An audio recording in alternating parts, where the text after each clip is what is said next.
Hello students, आप सभी का हार्दिक स्वागत है, हार्दिक अभिनंदन है उत्कर्ष के ऑनलाइन प्लेटफॉर्म पर।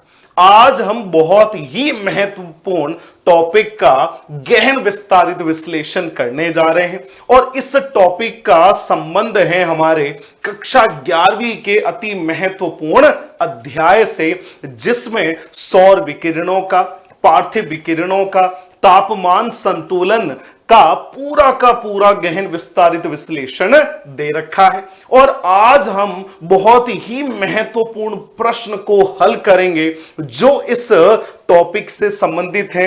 और ये प्रश्न आया है अभी आयोजित की गई यूपीएससी द्वारा आईएएस प्री परीक्षा में। तो चलिए आरंभ करते हैं गहन विस्तारित विश्लेषण।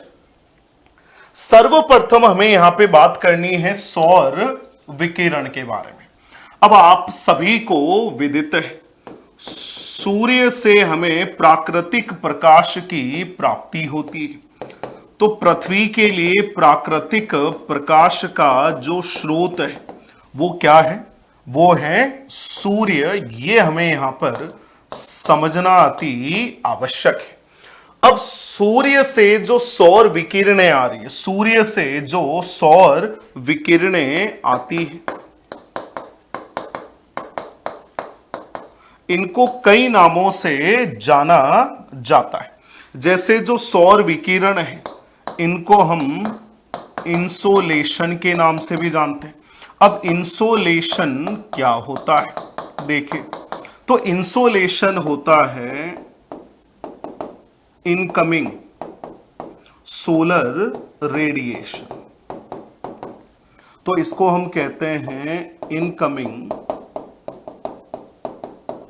Solar radiation. ये हमें यहां पर समझना है। उसके अलावा जो सौर विकिरण है वो लघु तरंग विकिरणों के माध्यम से पृथ्वी को प्राप्त होता है। तो इसे हम शॉर्ट वेव रेडिएशन के नाम से भी जानते हैं। तो अब आप यहां पे देखिए, जो सौर विकिरण है उसके बहुत सारे नाम हैं। जैसे अगर हम बात करें इंसोलेशन, तो इंसोलेशन है वो कौन कौन से शब्दों से मिलकर बना है? इनकमिंग, सोलर और रेडिएशन। इसी तरीके से जो सौर विकिरण है वो पृथ्वी तक पहुंचता है, पृथ्वी को इस प्रकाश की प्राप्ति होती है लघु तरंग विकिरण के रूप में। इसीलिए इसको शॉर्ट वेव रेडिएशन के नाम से भी जाना जाता है। ये हमें यहां पे समझना अति आवश्यक है। ये जो प्रकाश है वो पृथ्वी के लिए अति महत्वपूर्ण है। और सबसे महत्वपूर्ण अगर मैं क्रिया की बात करूं तो वो है प्रकाश संश्लेषण की प्रक्रिया। ये अति महत्वपूर्ण है जीवन को जीवित रखने के लिए पृथ्वी पर। तो इसीलिए सौर विकिरण है वो हमारे जीवन के लिए अति महत्वपूर्ण माना जाता है। शानदार तरीके से, धुआंधार तरीके से, जोश और जुनून के साथ। इसी के साथ हमें यहां पे देखना है कि सूर्य में, सूर्य क्या है? एक तारा है। तो सूर्य में क्या होता है? नाभिकीय संलयन, जिसको हम न्यूक्लियर फ्यूजन कहते हैं। क्या कहते हैं? न्यूक्लियर फ्यूजन कहते हैं। इस प्रक्रिया के माध्यम से बहुत ही बड़ी मात्रा में ऊर्जा की, ऊष्मा की उत्पत्ति होती है। और यही ऊष्मा, यही जो ऊर्जा है वो पृथ्वी तक पहुंचती है। और इसे ही हम सौर विकिरण, इनकमिंग सोलर रेडिएशन, इंसोलेशन अथवा लघु तरंग विकिरण के नाम से जानते हैं। और जैसा कि हमने जिक्र किया, ये जो सौर विकिरण है वो प्रकाश संश्लेषण जैसी महत्वपूर्ण प्रक्रिया के लिए अत्यधिक महत्वपूर्ण माना जाता है। और सबसे महत्वपूर्ण बात करें तो सौर विकिरण कौन सी अवधि में हमें प्राप्त होता है? तो सौर विकिरण, जैसा कि आप सबको पता है, दिन की अवधि में अगर हम बात करें, डे टाइम में हमें प्राप्त होता है। तो इतने सारे महत्वपूर्ण बिंदु आप सभी के लिए बहुत ही महत्वपूर्ण हैं परीक्षा के दृष्टिकोण से। अब हम यहां पे बात करते हैं पार्थिव विकिरण की। मान लीजिए बढ़िया तरीके से, शानदार तरीके से कि ये पृथ्वी का धरातल है, ये पृथ्वी का धरातल है। अब आप यहां पे देखिए ये सूर्य है। प्रतिदिन सूर्य से, प्रतिदिन मैंने यहां पे लिखा डे 1 पहला दिन, प्रतिदिन सूर्य से हम क्या कर रहे हैं, ऊष्मा की प्राप्ति कर रहे हैं। दूसरे दिन भी डे 2 हमें ऊष्मा की प्राप्ति हुई। देखिए डे 3 हमें क्या हुई, ऊष्मा की प्राप्ति हुई। अगर हम केवल ऊष्मा की प्राप्ति करते रहेंगे और उसको अगर हम वापस परावर्तित नहीं करेंगे, वापस उसको अगर हम रिलीज नहीं करेंगे, उत्सर्जित नहीं करेंगे, तो अब आप यहां पे देखिए, अगर मैं यहां पे लिखूं डे 1 हमारा टेम्परेचर था 20 डिग्री सेल्सियस, डे 2 में हमारा तापमान बढ़कर 40 डिग्री सेल्सियस हो जाएगा, डे 3 में हमारा तापमान बढ़कर 60 डिग्री सेल्सियस हो जाएगा। इसका मतलब निरंतर निरंतर हमारा जो तापमान है, पृथ्वी के धरातल का जो तापमान है, वो निरंतर बढ़ता रहेगा। इसीलिए पृथ्वी ने, इसीलिए जो प्रकृति है उसके नियम बहुत ही सुंदर हैं, नियम बहुत ही बढ़िया तरीके से संतुलन को कायम करते हैं। बिल्कुल, तो इसीलिए प्रकृति ने पार्थिव जो विकिरण है उसके संकल्पना की रचना करी। अब ये पार्थिव विकिरण क्या होता है, तो सबसे पहले हमें यहां पर यह समझना है कि पार्थिव विकिरण है वो रात की अवधि में होता है। कब होता है, नाइट टाइम में होता है, ये आपको समझना है। और रात की अवधि में, रात की अवधि में पृथ्वी का धरातल, पृथ्वी का धरातल दिन के समय अवशोषित की गई, दिन के समय अवशोषित की गई ऊष्मा अथवा ऊर्जा, तो मैं यहां लिख देता हूं अवशोषित ऊष्मा अथवा ऊर्जा को उत्सर्जित किया जाता है।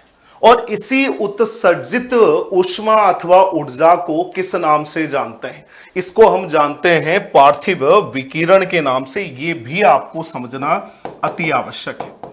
तो इसको हम जानते हैं पार्थिव विकिरण के नाम से, बिल्कुल। और इसी का दूसरा नाम है आउटगोइंग रेडिएशन, क्योंकि ये पृथ्वी का जो धरातल है वो इस विकिरण को क्या कर रहा है, उत्सर्जित कर रहा है। सूर्य से आने वाले विकिरण को हम क्या कहते हैं, इनकमिंग सोलर रेडिएशन। तो पृथ्वी द्वारा उत्सर्जित विकिरण को हम क्या कहेंगे, आउटगोइंग रेडिएशन। तीसरा महत्वपूर्ण बिंदु हमें यहां पर समझना पार्थिव आउटगोइंग के अलावा कि ये जो विकिरण है वो दीर्घ तरंग विकिरण है, दीर्घ तरंग विकिरण है, लॉन्ग वेव रेडिएशन है। अब आप यहां पे देखिए, सूर्य से आने वाला जो विकिरण होता है उसे हम क्या कहते हैं, लघु तरंग विकिरण। और पृथ्वी द्वारा उत्सर्जित ऊष्मा ऊर्जा की मात्रा को हम क्या कहते हैं, उस विकिरण को हम क्या कहते हैं, दीर्घ तरंग विकिरण। ये हमें यहां पर समझता है। तो रात के समय इसी विकिरण के द्वारा पृथ्वी का धरातल क्या हो जाता है, ठंडा हो जाता है। आप में से बहुत सारे विद्यार्थी, अगर आप में से बहुत सारे विद्यार्थियों ने थार के मरुस्थल की यात्रा करी है, पर्यटन किया है, तो दिन के समय आपने महसूस किया होगा कि थार के मरुस्थल की जो रेतीली मिट्टी है वो दिन के समय एकदम गर्म हो जाती है ना, जिसके लिए हम शब्द भी उपयोग में लाते हैं, बलबलती मिट्टी। क्या बोलते हैं, बलबलती, मतलब एकदम गर्म मिट्टी। लेकिन रात के समय उसी ठंडी मिट्टी पर बैठकर आप सांस्कृतिक जो प्रोग्राम है उसका आनंद लेते हैं, उस मिट्टी के ऊपर बैठते हैं आप, और वो मिट्टी क्या हो जाती है, उस समय ठंडी हो जाती है। और यही उदाहरण है दिन के समय सौर्य विकिरण का और रात के समय पार्थिव विकिरणों का। ये हमें यहां पर समझना अति आवश्यक है। इसीलिए दिन और रात के तापमान में एक संतुलन कायम रहता है। अब यहां पे एक महत्वपूर्ण भूमिका आती है CO2 की। किसकी महत्वपूर्ण भूमिका आती है, CO2 की, कार्बन डाइऑक्साइड की। ये हमें यहां पे ध्यान में रखना है। तो अब आप यहां पे देखिए, ये है पृथ्वी का धरातल, ये है पृथ्वी का धरातल। दिन के समय होगा सौर विकिरण। तो ये देखिए, ये है सौर विकिरण, और हम ये मान लेते हैं कि ये है हमारा वायुमंडल। ठीक है, बिल्कुल। तो अब आप यहां पे देखिए, वायुमंडल में किसकी मात्रा की हम बात कर रहे हैं? CO2 की। बहुत ही बढ़िया तरीके से। तो अब आप यहां पे एक पॉइंट को नोट करिए बहुत ही अच्छे तरीके से कि जो CO2 है, CO2 इनकमिंग रेडिएशन, इनकमिंग विकिरण के लिए पारदर्शी है। क्या है? पारदर्शी। सौर विकिरण सीधा पृथ्वी के धरातल पर CO2 गैस को पार करके पहुंच जाता है। लेकिन जब रात के समय पार्थिव विकिरण, तो अब आप यहां पे देखिए, रात के समय पार्थिव विकिरण के लिए CO2 अपारदर्शी होता है, ओपेक होता है। तो अब आप यहां पे देखिए कैसा होता है? अपारदर्शी होता है। इसका मतलब CO2 क्या करेगा? CO2 आउटगोइंग रेडिएशन, पार्थिव विकिरण की मात्रा का अवशोषण करता है। बिल्कुल, और बहुत सारी मात्रा का परावर्तन भी करता है, और इसी से पृथ्वी का तापमान बढ़ता है, और इससे पृथ्वी का तापमान बढ़ता है। बिल्कुल, और इसी को हम कहते हैं हरित गृह प्रभाव। और हरित गृह प्रभाव का एक सबसे महत्वपूर्ण परिणाम है, वो है ग्लोबल वार्मिंग, भूमंडलीय ऊष्मन। तो CO2 एवं अन्य गैसें, जो ग्रीन हाउस गैसें हैं, कैसी गैसें हैं? ग्रीन हाउस गैसें हैं, हरित गृह गैसें हैं। इन सभी की वजह से क्या होता है? इन सभी की वजह से पृथ्वी का तापमान बढ़ जाता है। तो इस प्रकार से हमने समझा सौर विकिरण, पार्थिव विकिरण और कार्बन डाइऑक्साइड की भूमिका सौर विकिरण में और पार्थिव विकिरण में, और साथ में हमने समझा हरित गृह प्रभाव और भूमंडलीय ऊष्मन कैसे होता है। पार्थिव विकिरण के लिए कार्बन डाइऑक्साइड और जो अन्य महत्वपूर्ण गैसें हैं वो क्या कर देती हैं? वो अपारदर्शी एक वातावरण को उत्पन्न कर देती हैं, जिससे पृथ्वी का तापमान बढ़ जाता है। अब हम चलते हैं आगे महत्वपूर्ण प्रश्न की तरफ, जिसकी हम बात कर रहे थे। तो यहां पे दे रखा है, निम्नलिखित कथनों पर विचार कीजिए। यह प्रश्न पूछा गया यूपीएससी आईएएस के प्री एग्जाम में 2024 में, जो अभी 16 जून को आयोजित किया गया था, रविवार के दिन। इसमें देखिए प्रश्न क्या पूछा गया। इस प्रश्न में यह पूछा गया कि पार्थिव विकिरण की तुलना में आगामी अथवा इनकमिंग विकिरण से वायुमंडल अधिक गर्म हो जाता है। तो अब आप यहां पे देखिए शानदार तरीके से, बहुत ही बढ़िया तरीके से यहां पे बात हो रही है आगामी इनकमिंग सौर विकिरण की। तो ये कह रहे हैं कि आगामी इनकमिंग सौर विकिरण से, ये हमें यहां पर समझना है शानदार तरीके से, धुआंधार तरीके से। तो आगामी इनकमिंग सौर विकिरण से क्या हो जाता है? वायुमंडल अधिक गर्म हो जाता है।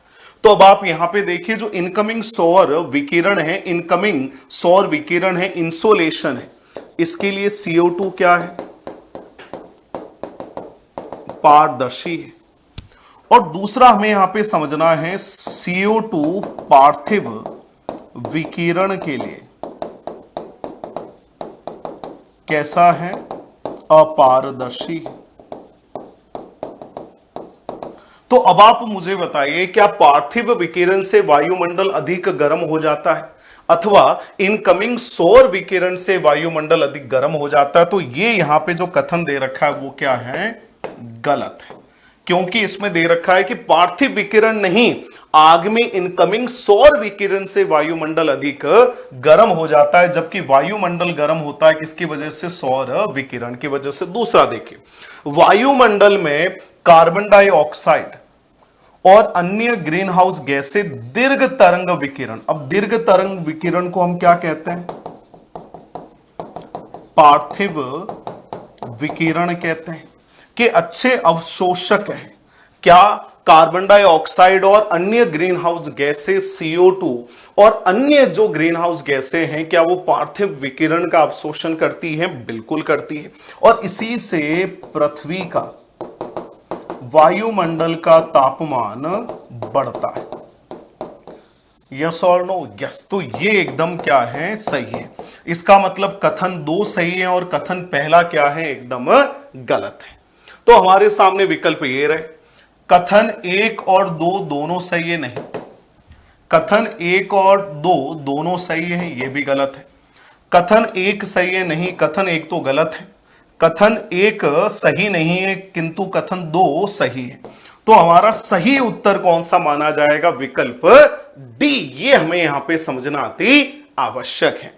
और इसी के साथ देखिए, उत्कर्ष हमेशा नवाचारों के लिए जाना जाता है और इसी कड़ी में उत्कर्ष ऑनलाइन प्लेटफॉर्म आपके लिए लेकर आ गया है एकेडमिक सेशन 2024-25 के लिए Utkarsh online tuitions classes for 11th and 12th। तो कक्षा 11वीं 12वीं के लिए आपके लिए बहुत ही बढ़िया कोर्सेज हैं। अगर आप आर्ट्स मीडियम से हैं, आप अगर कॉमर्स की तरफ से पढ़ाई कर रहे हैं, साइंस स्ट्रीम से पढ़ाई कर रहे हैं, तो अगर आप आर्ट्स स्ट्रीम से पढ़ाई कर रहे हैं, कॉमर्स से कर रहे हैं, साइंस से कर रहे हैं, साथ ही अगर आप हिंदी मीडियम से हैं, इंग्लिश मीडियम से हैं, आपका बोर्ड CBSE है, राजस्थान है, उत्तर प्रदेश है, मध्य प्रदेश है, बिहार बोर्ड है, 5 बोर्ड के लिए कोर्सेज लॉन्च हो चुके हैं।